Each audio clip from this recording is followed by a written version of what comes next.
Channel کو subscribe کریں، bell icon کے بٹن کو پریس کریں اور اسے خوب شیئر کریں کہ دین کو مت جھٹلائیے، ہمارے اسلام کو مت جھٹلائیے، ہمارے مذہب کو مت جھٹلائیے، ہمارے ریلیجن کو مت جھٹلائیے۔ اور اگر کوئی غریب آدمی آپ کے دروازے پر آ جائے تو اسے خالی مت بھیجیے۔ اگر وہ بیچارہ پریشان ہے تبھی تو آ رہا ہے، پریشان نہ ہوتا تو کسی کو اتنا شوق نہیں ہے کہ کسی کے در پر بھٹکے۔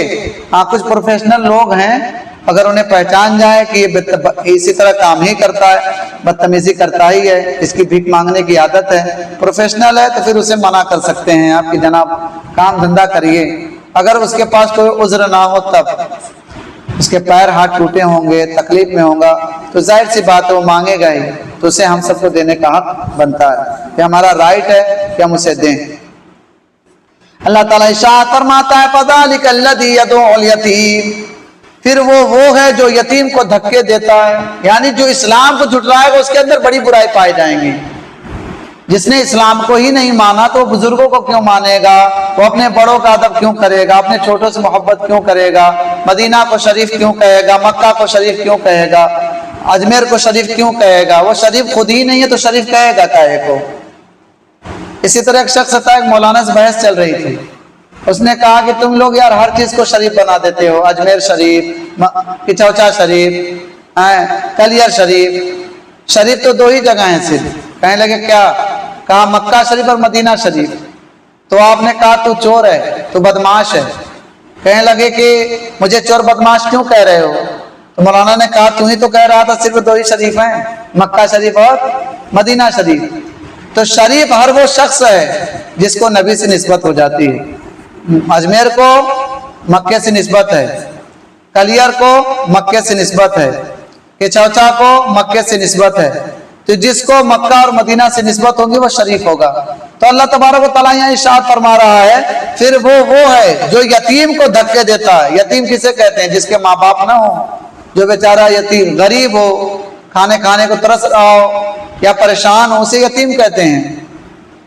اللہ تعالیٰ ارشاد فرماتا پھر وہ ایسا ہے جو یتیم کو دھکے دیتا ہے، یعنی دین کو جھٹلانے والے شخص کا اخلاقی حال یہ ہے کہ وہ یتیم کو دھکے بھی دیتا ہے، یتیم کو مارتا ہے، یتیم کو بھگاتا ہے، یعنی اس کے دل میں تھوڑا سا بھی رحم نہیں ہے، آنکھ میں تھوڑا سا بھی پانی نہیں ہے۔ اللہ تعالیٰ ارشاد فرماتا ہے یتیموں کے ساتھ برا برتاؤ کرنے والے میرے دشمن ہیں، میرے دشمن ہیں۔ اس آیت میں کفار کا یتیموں کے ساتھ سلوک بیان کیا گیا، جبکہ اس کے مقابلے یتیموں کے بارے میں اسلام کی تعلیمات ملاحظہ کیجیے۔ چنانچہ اللہ تعالیٰ یتیموں کے سرپرستوں سے ارشاد فرماتا ہے وَآتُوا الْيَتَامَ أَمْوَالَهُمْ وَلَا تَتَبَدَّلُوا الْخَبِيثَ بِالطَّيِّبِ وَلَا تَأْكُلُوا أَمْوَالَهُمْ إِلَىٰ أَمْوَالِكُمْ إِنَّهُ كَانَ حُوبًا كَبِيرًا، اور یتیموں کو ان کے مال دے دو، یتیموں کو ان کے مال دے دو۔ آج بہت سمجھ لیجیے اس میں بہت برائی چل رہی ہے۔ بھائی کا لڑکا ہے، بھائی مر گیا، اس کا پیسہ، اس کا مال، اس کا زمین سب چچا ہڑپ لے رہا ہے، یا بڑے ابو ہیں تو وہ لے کے بھاگ جا رہے ہیں۔ تو اللہ تعالیٰ اسی لیے تو سمجھا رہا ہے کہ سمجھ جائیے۔ اللہ تعالیٰ ارشاد فرماتا ہے اور یتیموں کو ان کے مال دے دو، اور پاکیزہ مال کے بدلے گندا مال نہ لو، اور ان کے مالوں کو اپنے مالوں میں ملا کر نہ کھاؤ، بے شک یہ بہت بڑا گناہ ہے۔ یعنی ان کا باپ اگر پیسے چھوڑ کر مرا ہے تو اس پیسے کو خلط ملط مت کریے، اس کا زمین جائیداد میں خلط ملط مت کریے۔ جو اس کی زمین ہے، جو اس کی جائیداد ہے، اس کے بچے کا حق ہے، جب وہ سمجھدار ہو جائے تو اس کو واپس کیجیے، وداؤٹ امانت میں خیانت کیے، یعنی جیسے تھا ویسا اس کو واپس کیجیے۔ اب بتائیے اللہ تبارک و تعالیٰ نے اس پوائنٹ آف ویو کو کیوں ظاہر کیا؟ کیونکہ یہ سب سے زیادہ خرابی ابھی چل رہی ہے۔ جس کے گھر میں بھائی ہیں، 5 بھائی ہیں، 6 بھائی ہیں، اگر چوتھا بھائی انتقال کر گیا، اس کا بچہ ہے، اس کی بیوی بھی ہے، بیوہ ہو گئی بیچاری، اس کے 2-3 بچے ہیں، تو 4 بھائی کیا کرتے ہیں کہ اس کی زمین پر قبضہ کر لیتے ہیں، یا اس کا جو بزنس ہے اس پر قبضہ کر لیتے ہیں، اس کا کہیں قرضہ باقی اس کو لے کر خود کھا جاتے ہیں۔ تو اللہ تعالیٰ فرماتا ہے ایسا مت کریے جناب، یہ بالکل غلط ہے۔ اس بچے کا حق ہے، اس بچے کا رائٹ ہے، اس کو دیا جائے، اور ویسے ہی دیا جائے جیسے اس کا باپ اپنے بچوں کو دیتا۔ اتنا بڑا بلنڈر لوگ کرتے ہیں، اللہ تبارک و تعالیٰ سے ڈرتے ہی نہیں ہیں۔ تو اللہ تعالیٰ نے اس پر بڑا نظر کرم فرمایا ہے، فرماتا ہے ولا تؤتوا السفهاء اموالكم التي جعل الله لكم قياما وارزقوهم فيها واكسوهم وقولوا لهم قولا معروفا. اور کم عقلوں کو دیکھیے، کم عقل اللہ نے کہہ رہا ہے. کیا کہہ رہا ہے؟ کم عقل، جن کے پاس عقل کی کمی ہوتی ہے. اور کم عقلوں کو ان کے وہ مال نہ دو جسے اللہ نے تمہارے لیے گزر بسر کا ذریعہ بنایا ہے، اور انہیں اس مال میں سے کھلاؤ اور پہناؤ اور ان سے اچھی بات کہو. یعنی یتیموں سے پیار سے بولو، برائی سے نہ بولو. نبی کریم صلی اللہ علیہ وسلم یتیموں سے بہت محبت کرتے تھے. اگر انہیں پتا چل جاتا تھا کسی کے باپ نہیں ہے تو آپ ان کے سر پر اپنا رحمت والا ہاتھ رکھتے تھے پیار سے کہ گھبراؤ نہیں، تمہارے باپ نہیں ہے لیکن نبی پاک تمہارے ساتھ ہیں، ہے نا. اللہ تعالیٰ ارشاد فرماتا وَلْيَخْشَ الَّذِينَ لَوْ تَرَكُوا مِنْ خَلْفِهِمْ ذُرِّيَّةً ضِعَافًا خَافُوا عَلَيْهِمْ فَلْيَتَّقُوا اللَّهَ وَلْيَقُولُوا قَوْلًا سَدِيدًا. اور وہ لوگ ڈریں جو اگر اپنے پیچھے کمزور اولاد چھوڑتے ہیں تو ان کے بارے میں کیسے اندیشوں کا شکار ہوتے ہیں. اللہ تعالیٰ فرماتا تم اپنے اوپر سوچو، جب تم مر جاؤ گے تمہارے بچوں کے ساتھ ایسا کوئی کرے گا تو تمہیں کیسا لگے گا. اللہ تعالیٰ فرما رہا ہے، سوچئے کتنا اللہ تبارک و تعالیٰ آگے کی باتیں بتا رہا ہے کہ تم خود سوچ لو کہ اگر تم یہی کام جس کے ساتھ کر رہے ہو، اگر تم مر جاتے، تمہارا بچہ یتیم ہو جاتا، تمہارے بچوں کے ساتھ اگر کوئی ایسا کام کرتا تمہیں اچھا لگتا؟ تو جب تمہیں اچھا نہیں لگتا ہے تو اپنے بھائیوں کے ساتھ ایسا کیوں کر رہے ہو؟ اپنے بھتیجوں کے ساتھ، اپنے یتیموں کے ساتھ ایسا کیوں کر رہے ہو؟ انہیں جو ان کا حق انہیں دیجیے. اللہ فرماتا ہے تو انہیں چاہیے کہ اللہ سے ڈریں اور درست بات کہیں. اچھا، انہیں برا بھی نہ کہیں، گالی والی بھی نہ دیں. یہاں تک اللہ تعالیٰ احتیاط کرنے کو بتا رہا ہے کہ انہیں برا بھی نہ کہیں. ان الذین یاکلون اموال الیتامی ظلما انما یاکلون فی بطونہم نارا وسیصلون سعیرا. اللہ ارشاد فرماتا ہے کہ بے شک وہ لوگ جو ظلم کرتے ہیں، یتیموں کا مال کھاتے ہیں.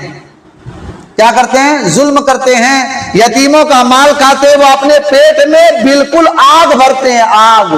وہ کھانا نہیں ہے. اگر ان کا پیسہ 100 روپیہ بھی باپ چھوڑ کر گیا ان کی وراثت میں، اگر آپ ان کا لے کر کھا رہے ہیں اور وہ کم عقل ہے بیچارہ اسے نہیں دے پا رہے ہیں تو وہ کھانا نہیں کھا رہے ہیں آپ، وہ گوشت کا ٹکڑا نہیں ہے، وہ کیا ہے؟ آگ ہے.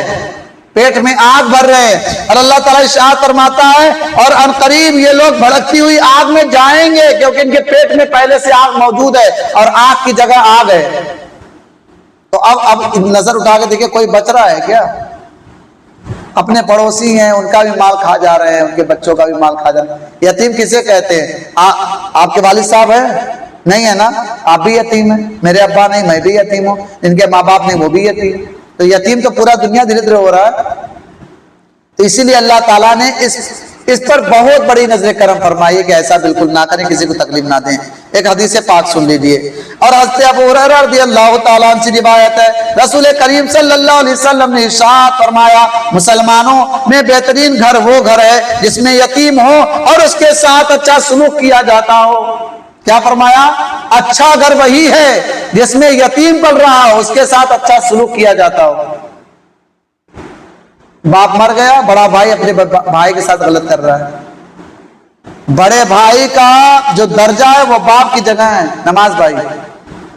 اللہ تعالیٰ کے رسول فرماتے ہیں اگر بڑا ابا چلا گیا دنیا سے تو جو بڑا بھائی ہے وہ باپ کا درجہ لیتا ہے، لیکن چھوٹے بھائیوں کو وہ بجا رہا ہے چھوٹے بھائیوں کی. تو اللہ فرماتا ہے ایسا نہ کریں. جس میں یتیم ہو اور اس کے ساتھ اچھا سلوک کیا جاتا ہو. اور مسلمانوں میں بدترین گھر وہ گھر ہے، برا گھر، سب سے زیادہ برا گھر وہ گھر ہے جس میں یتیم ہو اور ان کے ساتھ برا سلوک کیا جاتا ہو، یعنی ان کے ساتھ بدتمیزی کی جاتی ہو، ان کے ساتھ دل آزاری کی جاتی ہو، ان کا دل دکھایا جاتا ہو. اور حضرت ابو امامہ رضی اللہ تعالیٰ عنہ سے روایت ہے، رسول اللہ صلی اللہ علیہ وسلم نے ارشاد فرمایا جو کسی یتیم کے سر پر اللہ تعالیٰ کی رضا کے لیے ہاتھ پھیرے تو اس کے لیے ہر اس بال کے عوض نیکیاں ہوں گی جس پر اس ہاتھ کا پھیرے. اور جو اپنے پاس رہنے والے یتیم لڑکے یا یتیم لڑکی سے بھلائی کرے تو جنت میں وہ اور ان کے جو یتیم بچے ہیں یا یتیم لوگ ہیں وہ لوگ ساتھ میں رہیں گے انشاءاللہ. کتنی نیکیاں ہیں نا. کفار کے طرز عمل اور اسلام کی تعلیمات کو سامنے رکھتے ہوئے ہر شخص بخوبی سمجھ سکتا ہے کہ بچوں کے حقوق کی حفاظت کے لیے جو اقدامات دین اسلام نے اٹھائے ہیں وہ کسی مذہب نے نہیں دیے ہیں. کوئی مذہب نہیں کہتا کہ یتیموں کو آپ عزت دیں، لیکن ہمارا مذہب اسلام فرماتا ہے کہ نہیں، یتیم کو جو عزت ہے وہ اسلام نے بہت دی ہے، اس لیے ہمارا اسلام زندہ باد تھا، زندہ باد ہے اور زندہ باد رہے۔